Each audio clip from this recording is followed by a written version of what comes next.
Hi friends, welcome to my channel. ఈ రోజు video చాలా ఇంట్రెస్టింగ్గా ఉందండి. వీడియోని ఎక్కడ స్కిప్ చేయకుండా ఎండ్ వరకు చూసేయండి. ఇక దాత్రిని పిల్లలకు అక్కడున్న ఆడవాళ్ళందరూ కలిసి క్వశ్చన్ చేస్తుంటే ఏం చేయాలో అర్థం కాక దాత్రి ఇలా సమాధానం చెప్తూ ఉంటుంది. కేదార్ ఇప్పుడప్పుడే పిల్లలు వద్దు అన్నాడు అని దాత్రి అనగానే ఇక ఆడవేషంలో ఉన్నానని మర్చిపోయి కేదార్ పైకి లేచి అబద్ధం అని అరుస్తూ ఉంటాడు. ఇక కేదార్ గొంతు వినబడగానే అందరూ కేదార్ వైపు చూసేస్తారు. అక్కడ కేదార్ ఒక శారీని కట్టుకొని నిలబడతాడు. అలా ఆడవేషంలో వచ్చేసరికి దాత్రికి కోపం వస్తుంది. తను కుచ్చుతున్న పూలదండని తన చేతికి చుట్టుకొని కేదార్ అంటూ కేదార్ వైపు కోపంగా చూస్తూ ఉంటుంది దాత్రి. ఏంటి దాత్రి, ఇంతమంది పెద్దవాళ్ళ ముందు అలా అబద్ధం చెప్పొచ్చా? పిల్లలొద్దు అని నేను నీకు చెప్పానా? పిల్లలు కావాలి అని నేనంటుంటే నువ్వు సమాధానం చెప్పకుండా నన్ను నీ వెంట తిప్పించుకోవట్లేదు నువ్వు అని కేదార్ తనని తాను మైమర్చిపోయి దాత్రిని అడుగుతూ ఉంటాడు. ఇక దాత్రి అయితే తన చేతికి పూలదండని చుడుతూ కోపంగా కేదార్ వైపు చూస్తూ ఉండిపోతుంది. ఇక వాళ్ళందరి చూపులు కోపంగా ఉండడం గమనించిన కేదార్, అదేంటి మీ అందరి చూపుల్లో ఇంటెన్షన్ మారింది అని అంటూ బావా అని సురేష్ని కూడా అందరికీ పట్టించేస్తాడు కేదార్. ఏంట్రా అని కోపంగా లేస్తాడు సురేష్ కూడా. సురేష్ని చూసి కౌశిక్కి కూడా షాక్ అవుతుంది. నువ్వైనా చెప్పు బావా అని అంటుండగా ఏంట్రా చెప్పేది అని అంటూ బూచి కూడా పైకి లేచి అక్కడికి వచ్చేస్తారు. అలా ఆడవేషంలో ఉన్న వాళ్ళందరినీ అక్కడున్న ఆడవాళ్ళు చూసేసరికి కోపంతో చూస్తూ ఉండగా మనం ఏం చేయడానికి వచ్చాం, నువ్వేం చేసావురా అని బూచి కేదార్ని తిడుతూ ఉండగా సురేష్ తన శారీని విప్పి అక్కడ పడేస్తాడు. ఇక మళ్ళీ అందరూ ఆడవాళ్ళు కలిసి వాళ్ళని కొట్టబోతూ ఉండగా కేదార్ సురేష్ బూచిని అక్కడ ఆడవాళ్ళ మధ్య తోసేసి వాళ్ళు మాత్రం పారిపోతారు. ఇక బూచి ఆడవాళ్ళ దెబ్బలకి బలైపోతాడు. అమ్మా నాకు కుంఫు వచ్చు అని అంటూ యాక్టింగ్ చేస్తూ ఇక అక్కడ నుండి చితకబాదుతున్న ఆడవాళ్ళ నుండి బూచి పారిపోతాడు. అది చూసి ఆడవాళ్ళందరూ నవ్వేసుకుంటారు. భాగ్య, కౌశికి, దాత్రి, వైజయంతి నిశీలని తీసుకొని పొలాలను చూపించడానికి వెళ్తుంది. ఇక ఈ గట్టు నుండి ఆ గట్టు వరకు 20 ఎకరాలు మనమే వదినా అని కౌశికి భాగ్య చెప్తూ ఉండగా అవునా అని దాత్రి అంటూ ఉంటుంది. అవునమ్మి అని వైజయంతి అంటూ అవును అనడం మాత్రమే అను, ఇంకా వాటా కావాలని మాత్రం అనకు అని అనగానే దాత్రి ఫీల్ అవుతూ ఉంటుంది. కౌశికి దాత్రిని ఓదారుస్తూ ఉంటుంది. వాటా ఏంటి అని భాగ్య అనగానే మీకు తెలియదులే అమ్మి, వాళ్ళకి ఇంట్లో ఉండడం, ఇంట్లో వాటాలు అడగడం అంతా కామనే అని వైజయంతి దాత్రిని అవమానిస్తూ ఉంటుంది. వదిన మీరు చూసుకోండి, అక్కడంటే పుట్టిల్లు, మీ మాటకి ఎదురుండదు, కానీ ఇది అత్తారిల్లు, అతి కష్టం మీద మిమ్మల్ని ఇక్కడికి రానిచ్చారు, మీ ఆస్తిలో వాటాలు అంటే కష్టమే మరి అని నిషి కూడా దాత్రిని ఎగతాళి చేస్తూ ఉండగా మీరు ఎక్కడికి వెళ్ళినా ఆ మ్యాటర్ని ఎందుకు తీసుకొస్తారు? అయినా వాళ్ళు ఆస్తి కోసం వస్తే ఎప్పుడో తీసుకొని వెళ్ళిపోయేవాళ్ళు, వాళ్ళు ప్రేమ కోసమే మన మధ్యలో ఉన్నారు, అది మీరు అర్థం చేసుకోరా అని కౌశికి వైజయంతి నిశీలని ఎదిరిస్తూ క్లాస్ పీకుతుండగా ఇక అంత కష్టపడి ఉండమన్నారమ్మి, అవసరం లేకపోతే వెళ్ళమను అని వైజయంతి అంటుండగా వాళ్ళు వెళ్తే మేమైనా ప్రశాంతంగా బ్రతుకుతాం అని నిషి అంటూ ఉంటుంది. ఇక కాచి ఉండడం వాళ్ళకు అవసరం లేదు, వెళ్తే మేం ప్రశాంతంగా ఉంటాం, వెళ్ళమనక్క అని కాచి కూడా అంటూ ఉంటుంది. ఇక మీకెంత చెప్పినా వేస్ట్, కానీ వెళ్దాం పదండి అని అంటూ ఇక అక్కడి నుండి కౌశికి ముందుకు నడుస్తూ ఉంటుంది. అలా ఆ 5గురు కలిసి వెళ్తూ ఉండగా వెనకాల నుండి ఒక అబ్బాయి ప్రేమలేఖని రాసి రాకెట్లా చేసి భాగ్య వైపు విసరగా అది వెళ్ళి దాత్రికి తగులుతుంది. ఏంటా పేపర్ అని వైజయంతి అడగ్గా ఏంటో చూస్తున్నానత్తయ్య అని దాత్రి ఆ పేపర్ని ఓపెన్ చేసి చూసి నువ్వు వస్తావా బేబీ, నన్ను రమ్మంటావా అని రాసుంటుంది.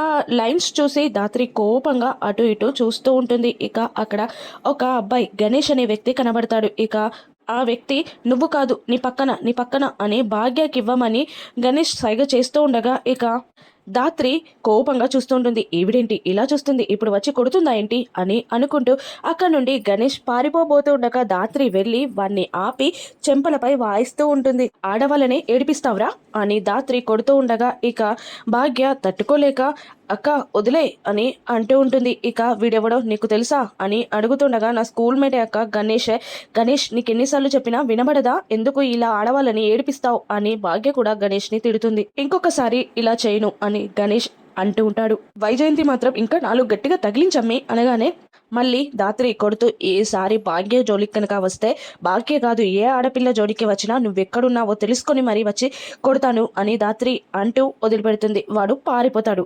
పదండి వెళ్దాం అని అంటూ ఉండగా అలా నడుచుకుంటూ వెళ్తూ ఉండగా అక్కడ సంతాన లక్ష్మి ఆలయం కనబడుతూ ఉంటుంది. వాళ్ళందరూ ఎవరు ఏంటక్కడ అని దాత్రి అడుగుతుండగా అది సంతాన లక్ష్మి ఆలయం, అది చాలా మహిమాన్వితమైనది, ఇక్కడ కోరికలు కోరితే ఖచ్చితంగా నెరవేరుతాయి అని అంటూ చెప్తూ ఉంటుంది భాగ్య. ఇక కొందరు తాటాకు బుట్టలని కూడా ఎత్తుకొని ఆ గుడి చుట్టూ తిరుగుతుండగా వాళ్ళందరెవరు, ఎందుకలా చేస్తున్నారు అని మళ్ళీ అడుగుతూ ఉంటుంది నిషి. ఇక భాగ్య ఇలా చెప్తూ ఉంటుంది, వాళ్ళు మొక్కిన మొక్కులు నెరవేరినప్పుడు ఆ మొక్కుకి సంబంధించిన బెల్లాన్ని ఎత్తుకొని ఆ బెల్లంని పట్టుకొని గుడి చుట్టూ ప్రదక్షిణలు చేసి అమ్మవారికి సమర్పించుకుంటారు అని భాగ్య చెప్పగానే వెళ్దాం పదండి అని అంటూ కౌశికి దాత్రి నడుస్తూ ఉండగా దాత్రి అని కేదార్ వాయిస్ వినబడుతుంది. ఇక ఎక్సైటింగ్గా దాత్రి దగ్గరికి వస్తున్న కేదార్ని చూస్తూ, అక్క బావెందుకు అలా నిన్ను చూసి సంవత్సరాలు అయిపోయినట్టు అలా పరిగెత్తుకుంటూ వస్తున్నాడు అని అనగానే కౌశికి నవ్వుతూ, మీ అక్క అంటే మా తమ్మునికి అంత ప్రేమ,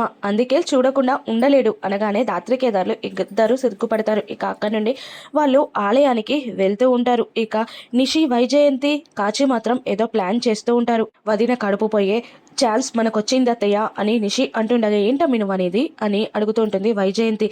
ఇక తన ప్లాన్ అంతా వివరించి చెప్పగానే, ఇక మంచి ఐడియా అమ్మి, వెళ్దాం పద, కౌశికి కడుపు పొయ్యేలా చేద్దాం అని అంటూ కసిగా వాళ్ళు ముగ్గురు అక్కడికి వస్తారు. ఇక వైజయంతి ఇలా చెప్తూ ఉంటుంది, అమ్మి కౌశికి, ఈ సంతానలక్ష్మి అమ్మవారు పవర్ఫుల్ అని నాకు తెలిసి సురేష్ నువ్వు కలవాలని నేను ఒక మొక్కుకున్నానమ్మి, అందుకే కావచ్చు మీరు అన్ని గొడవలు పడి కూడా కలిసిపోయారు అని వైజయంతి అంటుండగా, అవునా పిన్ని, నా కోసం మొక్కుకున్నందుకు థ్యాంక్స్ అని అంటూ ఉంటుంది కౌశికి.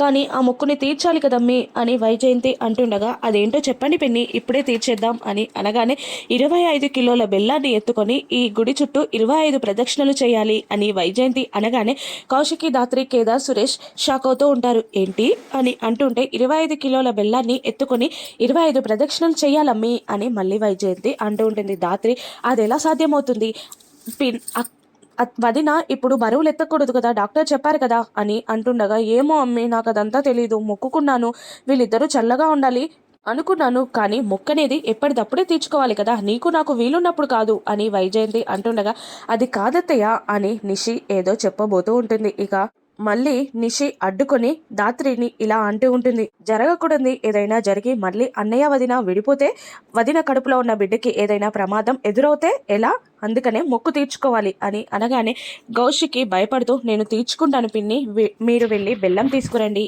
అని అనడంతో, వదిన ఇది కరెక్ట్ కాదనిపిస్తుంది నాకు అని దాత్రి కూడా అంటూ ఉంటుంది. పర్లేదు దాత్రి అని అంటూ ఉంటుంది కౌశికి. ఇక కాచి, వైజయంతి, నిషి వెళ్ళి బెల్లాన్ని తీసుకొస్తూ ఉంటారు. ఇది కరెక్టేనంటావా, నువ్వు కావాలని ఇంకా 5 కిలోలు ఎక్కువ వేయించావు అని కాచిని అంటూ ఉంటుంది నిషి. తెలిస్తే వదిన ఏమంటుందో అని నిషి అంటుండగా, మా అక్క ఎప్పుడైనా మూటలు మోసిందా తెలియడానికి, ఏం కాదు వెళ్దాం పదా అని అంటూ ఆ 30 కిలోల బెల్లాన్ని వైజయంతి, నిషి, కాచి తీసుకొని వస్తారు.